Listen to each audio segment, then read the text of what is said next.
It is a Tuesday afternoon in late June. You step out onto the back porch, and the midday heat hits you like a sudden blast from an open oven door. The thermometer hanging on the post reads 98 degrees Fahrenheit. Back inside, the house is filled with a low, heavy, continuous hum. The central air conditioner has been running full blast since 7 o'clock this morning. You check the wall thermostat. It reads 76 degrees, and the compressor outside hasn't shut off once in 3 hours. When you open the electric utility app on your phone, the numbers tell the real story. Your projected bill for this month is $243. Last month it was $180. The month before that, $155. Every weather forecaster on the news is repeating the same phrase. This will be the hottest summer on record. Right now, 150 million Americans are trapped under this exact same heat dome. 1 in 6 households is already behind on their electric utilities, and national cooling costs are projected to hit a 12-year high. Families are actively choosing between the grocery store aisle and the thermostat.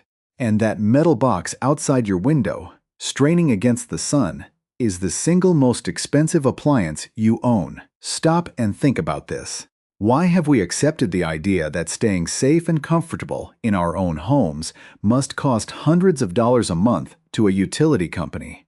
For generations, families lived in these exact same valleys and plains, through the exact same summer sun, without a single wire running into their roofs. My name is Elias Yoder. I am an Amish farmer, and I live and work in Lancaster County, Pennsylvania. Our farmhouse has no central air conditioning system. It never has. For 3 centuries, Pennsylvania Dutch farm families have worked these fields under the July sun and slept soundly at night, using simple, quiet methods tested by generations of practical experience. Understand this. There is a basic setup you can build in less than 3 minutes, using 2 everyday materials that cost under $2 total. That drops the temperature of a room by 10 to 15 degrees. It requires no electricity, has no moving parts, involves no licensed contractor, and runs on a 4,000-year-old law of physics that every dry climate civilization discovered independently before mechanical cooling ever existed. The cooling industry in this country generates over $240 billion in annual revenue. They have every financial reason to sell you a $10,000 system and a lifetime of monthly bills. They have no reason to remind you that a bucket of well water and an old cotton sheet can do a massive portion of the cooling work for free. Before we look at the materials, we must establish an honest limit. I do not deal in internet miracles, and I will not promise you an artificial winter. This method is governed entirely by the moisture already present in your air. If you live in a dry climate, out in Arizona, New Mexico, Colorado, or the high plains, this simple setup will easily drop your room temperature by 10 to 15 degrees. If you live in the moderate humidity of the Midwest or Northeast, you will see a reliable 6 to 10 degrees. If you are down on the Gulf Coast or the humid Southeast, where the air is already thick and heavy like soup, the temperature drop will be limited to 4 to 6 degrees. It will not freeze your room, and it will not replace an air conditioner if the air is already completely saturated with water. But even in deep humidity, a 5-degree drop achieved for zero cost is often the exact difference between a sweating, sleepless night and a restful sleep. It works precisely where the laws of nature allow it to work, and no further. Let us look at the plain science of why this happens. Because understanding the mechanism tells you exactly what to expect. When water changes its physical state from a liquid to a vapor, the process we call evaporation. It requires an immense amount of energy to break those molecular bonds. It obtains that energy by pulling heat directly out of the air around it. In basic physics, every single gram of water that evaporates strips roughly 540 calories of heat energy from its immediate environment. In household terms, 1 pound of water evaporating from a wet piece of cloth pulls about 1,000 BTUs of heat out of the room. A BTU is the exact same unit your mechanical air conditioner uses to measure its cooling capacity on the retail box. You are creating real, measurable cooling power without a motor. Think of your own skin on a hot afternoon. When you are damp with sweat and a sudden breeze catches you, you feel an instant sharp chill. That is not because the breeze itself is cold. It is the water leaving your skin and taking your body heat away with it. We are simply taking that exact biological design and applying it to the open window of a room. This is not a folk remedy. It is thermodynamics. This knowledge is older than our collective memory, verified by history and modern research alike. In ancient Egypt, 2,500 years before our time, royal wall paintings documented workers hanging wet reeds and woven linen sheets across open doorways to cool the palace air. Archaeologists like Howard Carter noted in their field logs that these ancient ventilation systems kept interior tomb chambers and stone rooms 15 degrees cooler than the desert sun outside. In ancient Persia, architects built massive brick wind catchers rising 30 feet above the roofs to channel hot desert air down across underground water streams, dropping inside temperatures from 108 degrees down to a steady 74.4 without a single watt of power. University researchers have tested these ancient structures and confirmed the data. My own grandmother kept a small, coarse linen panel tacked across the kitchen window during the summer canning season, using nothing but the afternoon breeze and a bucket of cold well water to keep the heat of the wood stove from overcoming the room. The solution is sitting inside your linen closet right now, completely forgotten. Now, the actual 3-minute setup requires a precise understanding of airflow, fiber texture, and surface area. If you simply throw a wet bath towel over a kitchen chair, nothing will happen. You will only end up with a damp room and a ruined floor. The fabric must be a specific type of natural fiber. The water container must be positioned with deliberate intent, and the movement of the air through the house must follow a natural path. Let us step over to the window. Look at how the breeze enters the room, and lay out the exact steps so you can begin cooling your space within the next 3 minutes. Walk with me over to the western side of the room, right to the window, where the afternoon sun is currently pressing hardest against the glass. Before you touch the sash, look at the room as a living lungs. It must draw air in and it must push air out. If you close every other door and window in the house, this method will fail completely. You will simply create a stagnant, humid pocket of trapped air. First, look across the room or down the hallway to find an exit point. Open a window on that opposite side, just 3 or 4 inches. We want to create a gentle, steady draft, a natural siphon that draws the heavy outside air through our cooling station and pulls it across the living space. You can test this by holding a light piece of thread near the frame. Watch it lean inward toward the house. That movement is our engine. Now, let us select the cloth. Walk to your linen closet and ignore anything that looks shiny, slick, or modern. Understand this clearly. If you choose the wrong thread, the physics will fail you before you even begin. Modern synthetic fabrics, polyester, nylon, microfiber, are made of plastic microfibers. Water does not soak into the heart of a plastic thread.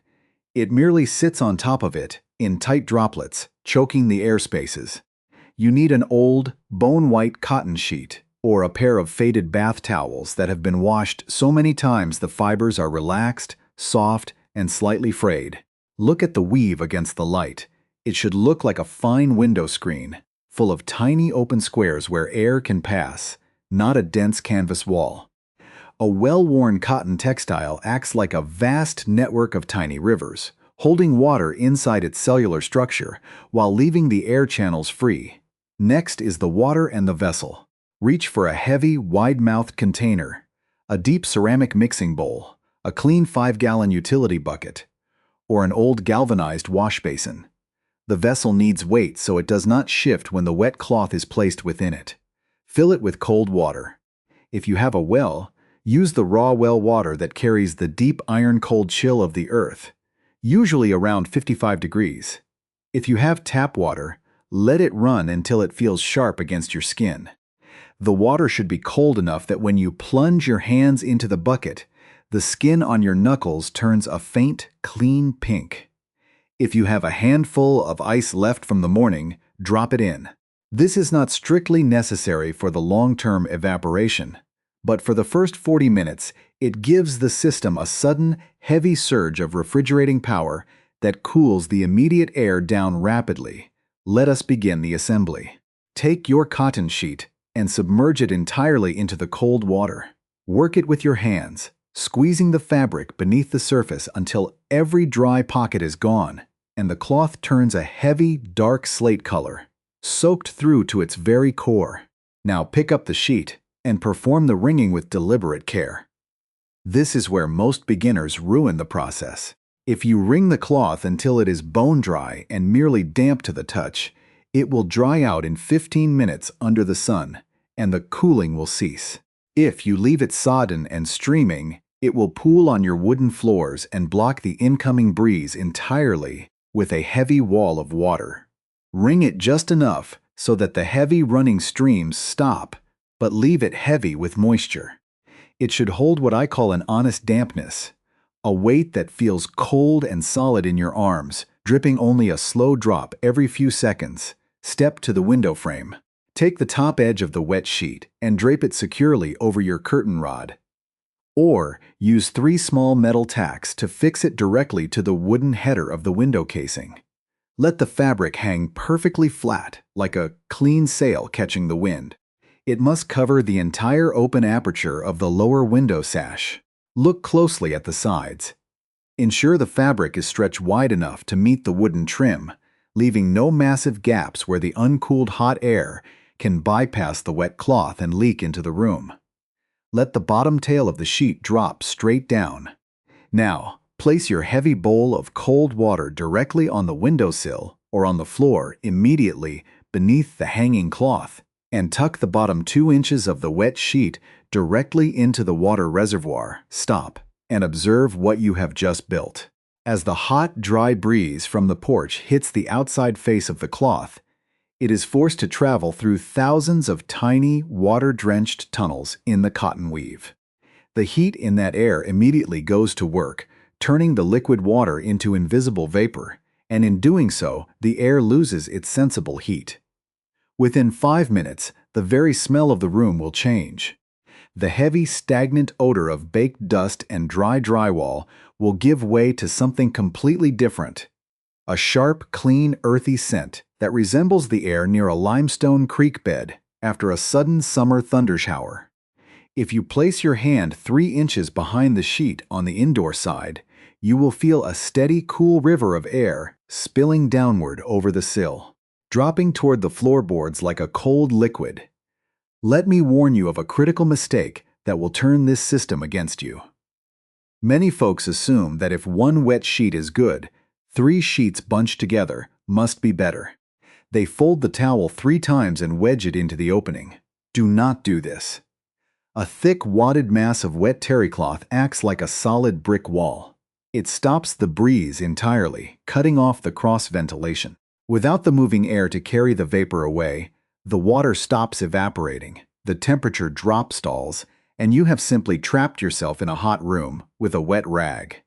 The fabric must remain a single, flat, breathable layer. It is the movement of the air through the wet threads that creates the refrigeration, not the sheer volume of wet cloth you can stuff into the frame.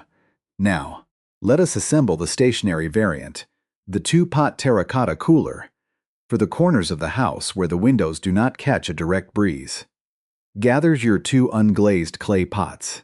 Look at the texture of the clay. It should be rough, matte, and terracotta red, completely free of any shiny glass glazes or paints. When you run your thumb across the rim, it should feel dry and slightly chalky, like dried earth. Take the larger pot and plug its bottom drainage hole completely using a small cork wrapped in a scrap of cotton cloth. It must be watertight. Now, pour 2 inches of coarse, gray bank sand into the bottom of the larger pot and tamp it down with the base of a glass jar.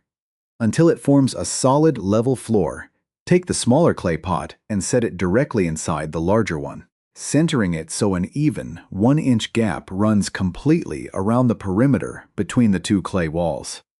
Holding the inner pot steady with one hand, begin pouring your coarse sand into that circular gap. Use a small garden trowel or an old tin cup, filling the channel slowly. Every few scoops, tap the outside of the large pot with the palm of your hand to settle the sand. Stop when the sand level reaches 1 inch below the inner rim. This sand layer acts as our subterranean sponge. It holds the water reservoir in suspension against the porous clay walls without allowing it to pool loosely or spill over into your clean, dry storage area inside the smaller pot. Slowly pour your cold water directly onto the sand ring. Watch how the dry gray grains instantly turn a dark, wet charcoal color, making a soft hissing sound as the air bubbles escape from the sand. Keep pouring until the sand can hold no more and a thin sheen of water glints at the top. Within 10 minutes, a transformation occurs. The dry, dull red clay of the outer pot will begin to darken from the bottom up, turning a deep, rich mahogany color as the water seeps entirely through the microscopic pores of the earthenware. Touch the outside wall. It will feel cold and clammy, like a cellar wall in April. Place a flat wooden board or a stoneware plate completely over the inner opening to protect whatever you place inside. And drape a final damp cotton cloth over the entire top of the structure. Understand the common error with this terracotta system. Using fine powdery clay sand or white beach sand, fine sand packs down into a dense, solid clay-like mud when wet.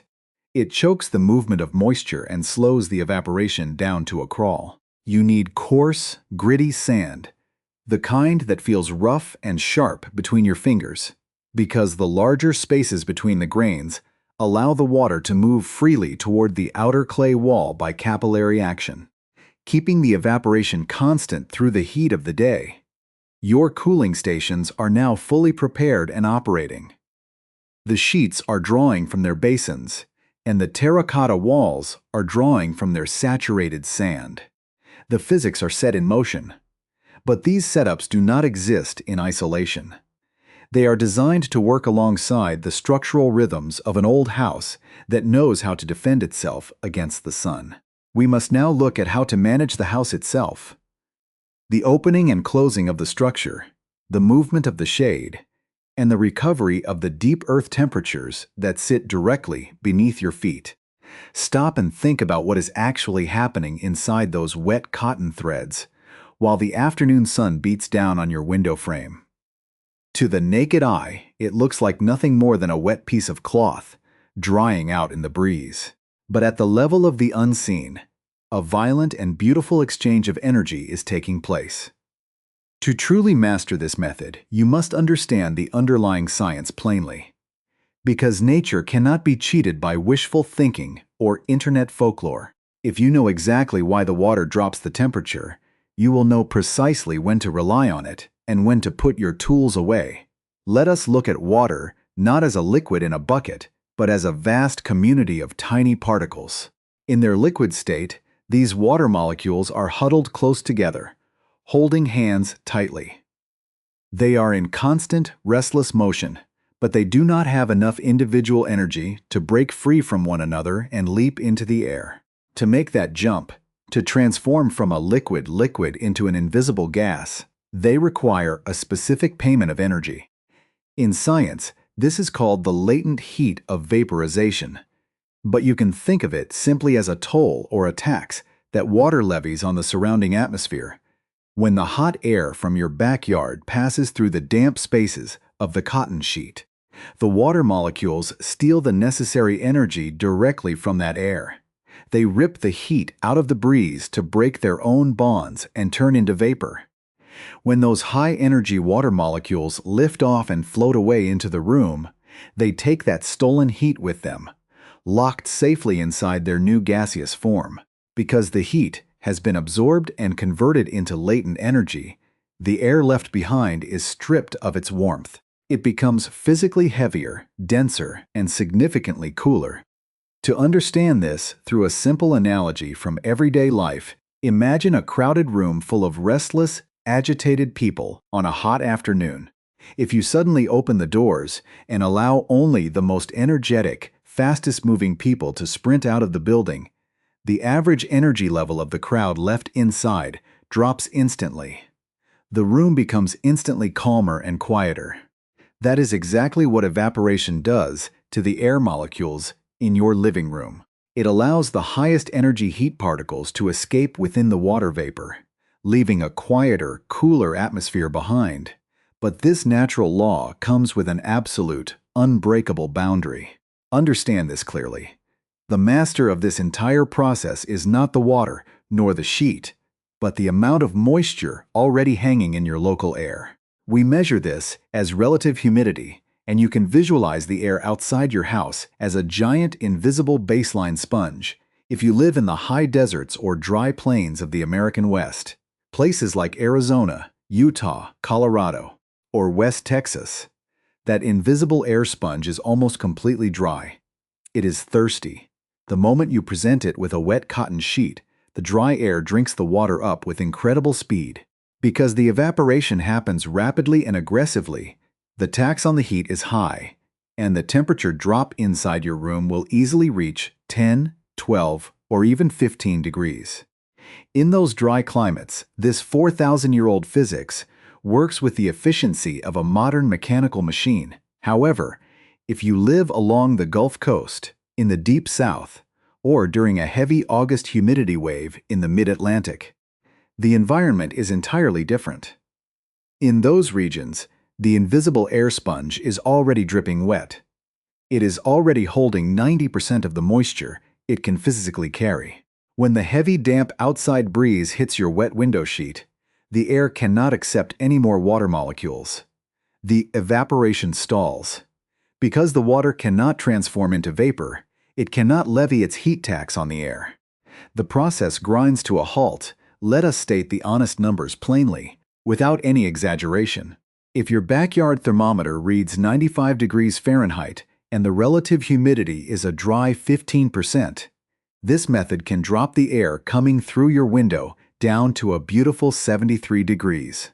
But if it is 95 degrees outside and the humidity is at 80%, the absolute maximum cooling you will achieve is perhaps 3 or 4 degrees, and the air entering your home will feel heavy, sticky, and damp. This is what scientists call the wet bulb limit, the absolute lowest temperature that can be achieved by the evaporation of water into the air under current conditions. Nature sets a wall, and no amount of effort can force the physics to bypass it. Beyond the climate itself, there are strict material limitations you must respect. This method will fail completely if you attempt to use modern synthetic fabrics. If you hang a polyester sheet or a nylon tarp in that window, you are wasting your time. At a microscopic level, synthetic fibers are smooth tubes of plastic. They do not possess the internal capillary pathways that natural fibers do. Water cannot penetrate the core of a polyester thread. It merely clings to the outer surface in large, heavy droplets that block the air passages like solid glass beads. You must use pure, unbleached cotton or linen. These natural fibers are composed of hollow cellulose tubes that draw water up into themselves like millions of microscopic straws, distributing the moisture evenly across a vast surface area while remaining completely porous to the breeze. Furthermore, you must understand the limitation of airflow. This system cannot function in a sealed, dead room. If there is no active breeze outside, or if you do not use a small mechanical fan to push the air through the cloth, the air immediately surrounding the wet sheet will become completely saturated with moisture within 2 minutes. A microscopic blanket of high humidity will form right against the fabric. Evaporation will cease, and the cooling will stop completely. You must have a constant, moving current of fresh air to sweep the saturated vapor away and bring new, dry air against the wet threads. This is the honest truth of the old ways. They do not possess the brute force power of a modern electrical compressor that can force a room down to 68 degrees regardless of the swamp outside your door. The old methods require cooperation with your local climate. They require you to look at the sky, check the dampness of the morning air, and understand when the physics are working in your favor, and when the humidity has closed the door on you. When the conditions are right, it is a flawless, cost-free shield against the sun. But knowing the science is only half the battle. To truly keep a house bearable through a sustained summer heat wave without a single turn of the electric meter, you must know how to integrate these cooling stations into a larger, daily structural discipline, a rhythm of closing and opening the house that utilizes the deep, silent cooling capacity of the very earth beneath your floorboards. Look back with me across the long stretch of human history, because what we are standing before is not a modern invention or a clever internet trick. It is the recovery of a forgotten heritage. The path of human survival is paved with these exact footprints left by societies that had to conquer the summer sun using nothing but their hands, their native soils, and the natural laws provided by the earth. When we choose to drop a wet cotton sheet across a window frame or saturate a terracotta pot, we are not conducting an experiment. We are participating in a silent, cross-continental conversation that has been running for over 40 centuries. Understand this clearly: the grand civilizations of the ancient world did not merely tolerate the heat. They mastered it through architecture. If you examine the archaeological records of ancient Egypt from 2500 BC, the evidence is etched directly into the stone. Wall paintings uncovered in the ruins of Thebes show servants intentionally pouring water over thick woven linen mats hung across the entrance-ways of private dwellings. When the hot desert wind squeezed through those wet thresholds, it entered the living quarters as a cool, refreshing draft. When Howard Carter opened the tomb of King Tutankhamun in the winter of 1922, his field diaries noted that even deep within the earth, the ancient palace ventilation concepts utilized heavy mud brick channels designed to pass air over subterranean water cisterns. The pharaohs lived in comfort within one of the harshest climates on this planet, without a single wire or copper pipe. Farther east, across the arid plateaus of ancient Persia, this necessity birthed marvels of engineering that still stand today. Walk through the desert city of Yazd in modern-day Iran, and you will see massive stone and brick towers called badgers, or wind catchers, rising 30 feet above the flat mud roofs like giant chimneys. These towers were built with internal vertical partitions that caught the high, clean evening breezes and channeled them down into the very heart of the home. But the true genius lay at the bottom of the shaft, where the air was forced across a pool of cold water drawn from underground aqueducts. The water evaporated into the incoming stream, stripping the heat away before the air entered the rooms. Academic research teams from multiple Western universities have placed modern digital sensors inside these 2,000-year-old Persian homes during midsummer heat waves. Their data logs revealed a staggering truth.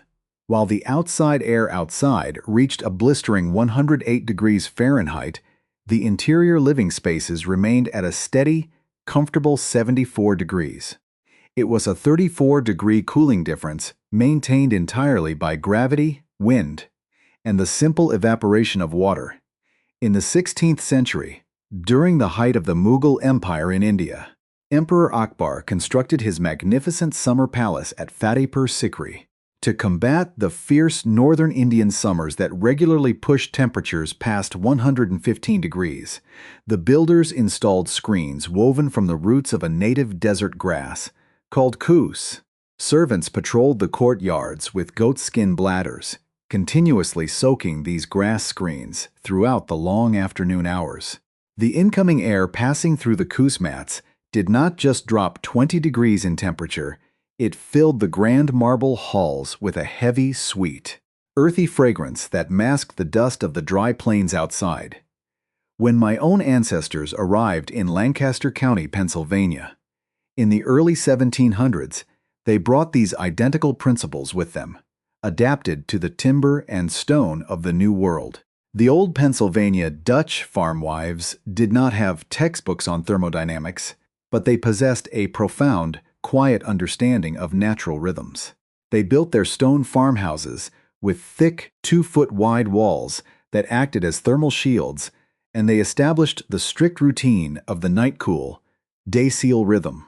On the days when the summer canning required the kitchen wood stove to burn for hours, Esther's grandmother would take her heaviest coarse-woven linen towels, drench them in the iron-cold water of the farm's spring house, and tack them firmly across the open window sashes. The kitchen stayed bearable.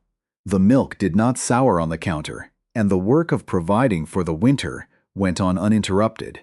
If you require the stamp of modern institutional paper to believe that these old ways are sound, the documentation is vast and unassailable. In 1986, the Environmental Research Laboratory at the University of Arizona published a definitive engineering bulletin on passive cooling tower designs. They constructed a full-scale experimental facility in the heart of the Tucson desert, utilizing nothing but natural updrafts and wet cellulose pads at the top of an insulated chimney stack. The data compiled over months of dry summer heat proved that the air dropping down the shaft was cooled by 12 to 18 degrees Fahrenheit completely passively, establishing design guidelines that green building engineers still study in their textbooks today. Furthermore, if you look back at the United States Department of Agriculture farmers' bulletins from the 1920s, specifically those distributed to homesteaders before rural electrification reached the American countryside, you will find detailed blueprinted instruct ions for building the burlap meat safe. The government actively taught rural families how to build simple wooden frames wrapped in wet burlap fabric, with the bottom edges dipped into milk pans of water to keep their perishable food safe at 55 degrees through the dead of July. Why did we stop knowing this? It was not a grand hidden conspiracy. It was simply the convenience of the electrical switch. When the first mass-market mechanical air conditioners spread across the American suburbs in the 1950s, a whole generation traded their inherited knowledge for a dial on the wall. We stopped watching the wind. We stopped planting trees on the west side of our homes. We stopped closing our sashes at sunrise. And over 2 generations of complete reliance on the electrical grid, the simple, quiet wisdom of the wet sheet and the unglazed pot faded into the background, kept alive only in isolated communities like ours, where the old ways are never discarded merely because something newer has arrived. Now, stop and think about the choice before you this summer. You can continue to participate in an expensive, high-pressure system that demands hundreds of dollars of your hard-earned money every single month just to keep a mechanical compressor humming outside your living room. Or you can take 20 minutes of your time, step into your own linen closet, and reclaim a portion of your self-reliance. My invitation to you is simple and completely accessible. Tonight, when the sun dips below the horizon and the air turns sweet and cool, open every window in your home and let the night air do its free work. Tomorrow morning at dawn, close those windows tight, draw your curtains, and hang a single wet cotton sheet across the frame that catches the hardest afternoon sun. Put a bowl of cold water beneath it. Watch the thermometer on your wall and feel the cool river of air that nature provides when you simply cooperate with her laws. You do not need a licensed contractor.